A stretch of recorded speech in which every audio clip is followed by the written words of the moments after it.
Hi everyone, I'm Dr. Z. I'm a clinical psychologist specializing in adult transgender care. Welcome to my channel. If you have not had a chance yet to subscribe, make sure you do subscribe. This way you are going to help me and everybody else find this content. And if you don't yet follow me on Instagram, link is below. Please make sure you follow me on Instagram. That's where I show up daily to share with all of you. Um, to share, sorry, I just got like a message on my computer to share with all of you daily tips, advice, and so much more. So connect with me on Instagram so that way we can all stay connected. For this video, I'm going to share with you, apart from a lot of other things, this is one of the very, very, very important thing that tends to stifle, kill, and annihilate the potential of you having a successful gender transition. Now, before we start, let's first unpack a little bit what does successful gender transition even look like? Because when I mention this, sometimes people are very quick to latch onto those words. Well, what the heck does that even mean? And they have a right to latch out to those words because what successful transition is to you is going to be different than what successful gender transition is to somebody else. And the reason why it's going to be different is because success, first and foremost, is tied to your achievable goals, things that you want to accomplish, things that you want to achieve. Once you achieve them, for you, that's what's going to constitute success. Now, for some of you, successful gender transition may mean I stepped in the some elements of gender transition, and as a result, my gender dysphoria has quieted so drastically or completely has gone away. As a result, my mental and physical health are so much better. That could be your success, your the way to quantify whether you had successful gender transition. For some of you, your success is going to be I have got to the point where I pass. So that when I am out and about, I'm being gendered as my authentic gender without people misgendering me. That could be your successful qualifier. For some of you, success may be I came out to my spouse, I came out to my kids, I came out at work, I came out to my community, and I'm being supported and loved. That could be success to you. Again, success is first and foremost, it's important to acknowledge, is going to be not only subjective, but personal. And on top of that, success for a lot of you might be a moving target, meaning once you achieve an element of success, there might be something else that might pop up that you were not aware of, that you didn't think about, that is going to further move that toward the next level of what then you would like to achieve. So it is very common for that to be a moving target. Now, regardless of what your desirable goals are within the parameters of success, right? Regardless of what to you is successful gender transition. From my experience, and as you know, I have worked with tremendous amount of individuals going through some or all elements of gender transition.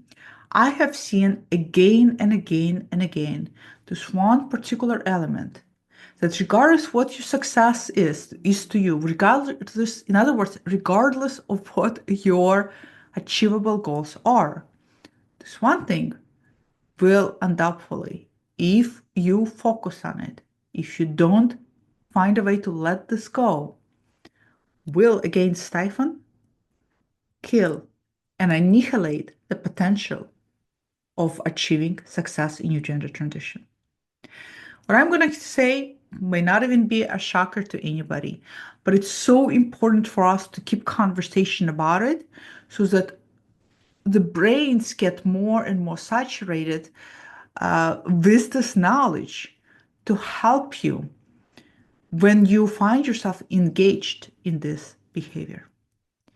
And number one killer of successful gender transition, let me put it that way, is this: comparing yourself Where are you at? How far you are where you at? What have you accomplished, achieved so far? What you may and may not accomplish? What may not be feasible for you? Comparing everything and anything about you to other people out there that you see. Comparison is number one in my experience success killer.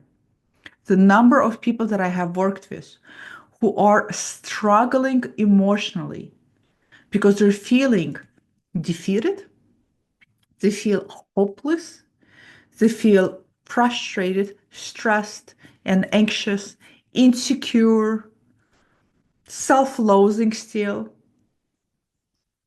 All of it stems from comparison. And it all stems from inability to accept not only who you are, but accept the context of your circumstances, the situation you find yourself in. Each one of us exists within our own set of realities. Those realities are anchored to our circumstances. They're anchored to our histories. They're anchored to our access to things. They're anchored to what we currently and who we currently are. If you are a beautiful 6'5" fit woman and you're constantly comparing yourself to a 5'9", 5'10", 5'11" tall woman, and you're constantly thinking, this is what you ought to be and this is what you're not, you're killing your potential for success. Because you're stepping in the comparison game against something that is just not in your cards. There's so many things when it comes to comparison game that needs to be acknowledged as a reality of not being in our cards. Accepting the cards we're holding, if we're going to talk about it as a poker game, is the best thing we can do, not only to cultivate peace of mind, but to then have a healthier relationship with our, I don't even want to call them limitations or shortcomings, with our realities. Incredibly, incredibly important.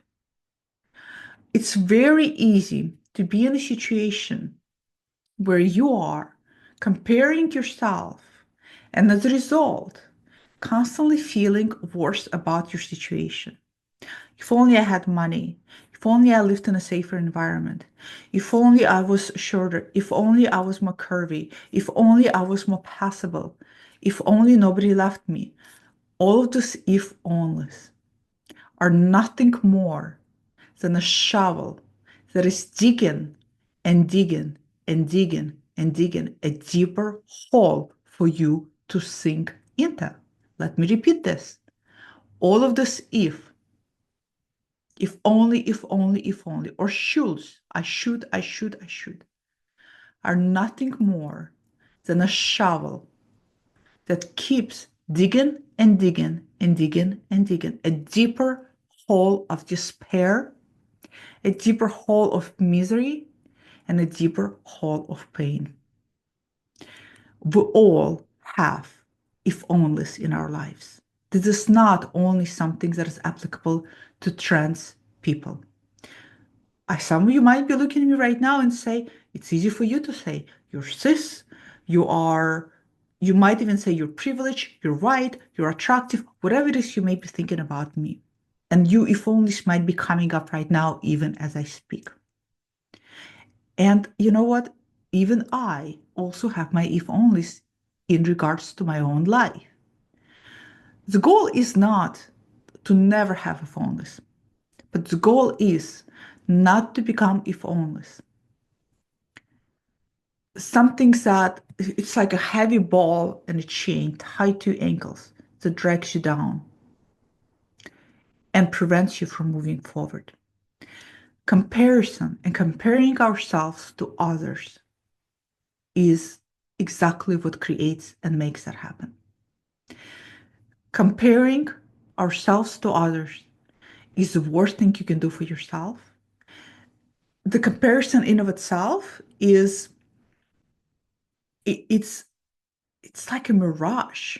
It's meant to make you believe that you're looking at something that perhaps is within your cards, but when you get close to it, it's not. And it's not because what you're comparing yourself to is not you. You're only you. And you have your own, again, set of cards you're holding. You have your own life, lived experiences, not talking about your physical aspects that to a certain extent are innate. And yeah, there's some things that can be changed with hormones and surgery, and some aspects are innate. Even how your body responds to things is going to be innate. So you have to really start acknowledging and accepting everything about your circumstances, even things within your circumstances that you perceive and see as bad, that you perceive and see as negative, as as as not fair. And you need to reshift things in there. I'm not saying you have to fall in love with challenges you have or given. But it's not until you're going to start looking at exactly the hand you have that you can play the game. What I mean by playing the game is that play the game within what you are giving.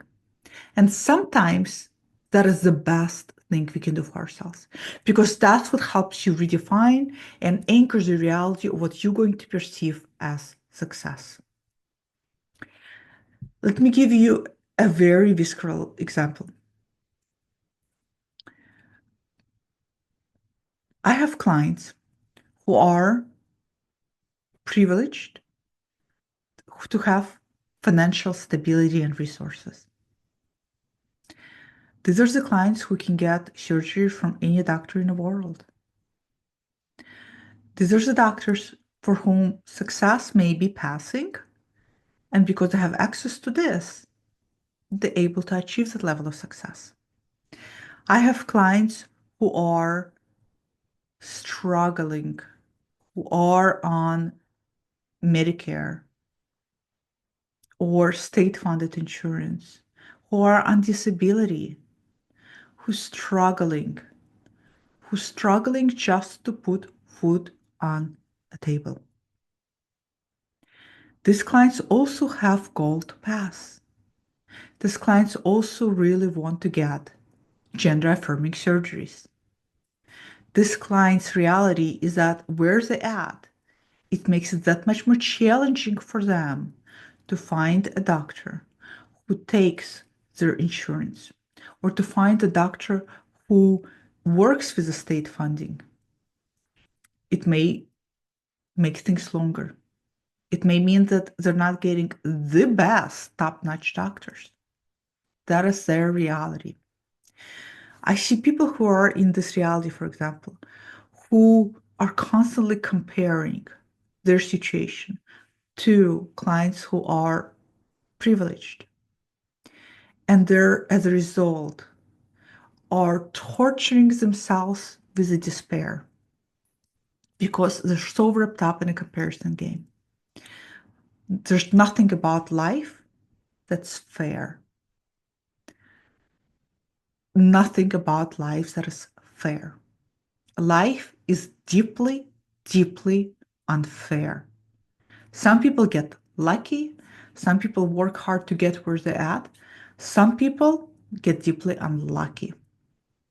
To some people, things just happen. One day you are in excellent health, the next day you are in disability. Nothing about life is fair. But what's really, really important is not to allow yourself into that,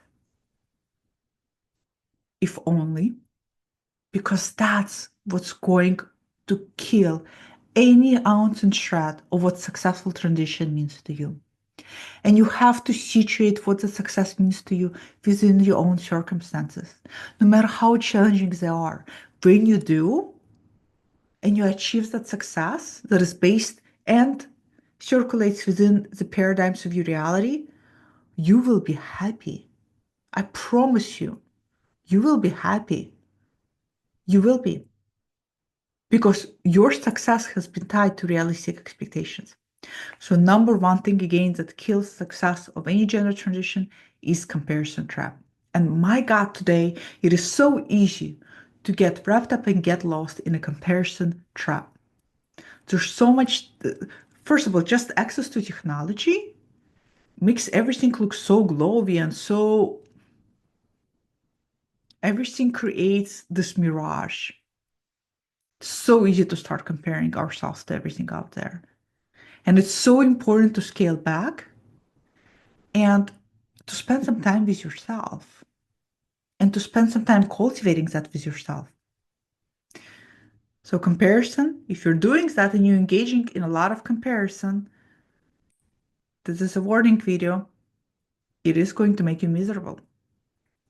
And even if you're going to achieve things in your transition where other trans people might be looking at you and saying, oh my God, you are so lucky. If you're playing that comparison game, you're never going to understand the advantages you also have. I equally have clients who got to the best surgeons and they're still miserable. Why? Because they're comparing themselves to some unachievable results that are just not something that is possible. That is just not something that is going to happen. But they're miserable because they want that, but yet they can't get it. And they can't get it because they're just not in their cards. And that creates so much pain and so much unnecessary misery. So comment below, let me know if you are finding yourself in a comparison trap right now, if you have found yourself in comparison trap in the past. Share how it affected you. If you found yourself getting out of comparison trap and defining success within parameters of your reality, share also how it actually helped you to feel better and to feel more whole within yourself. Comment below, share, and I will see you all next time. Goodbye.